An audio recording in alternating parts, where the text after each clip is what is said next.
Good afternoon, sir. Ano po masasabi niyo po sa DICT Free Wi-Fi for All project?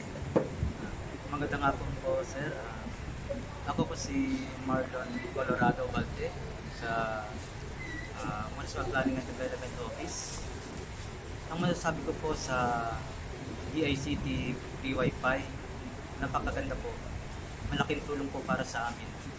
Lalo na po sa ngayon, ang report po ay kailangan online.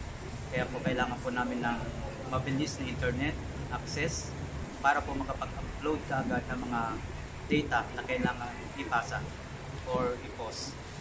Sa pamamagitan po ng DICT Free Wi-Fi, ngayon po ay nakakapag-post po kami agad-agad, nakapag-send, lalo na po sa PhilJeps dahil meron po kami mga kailangan post na mga projects.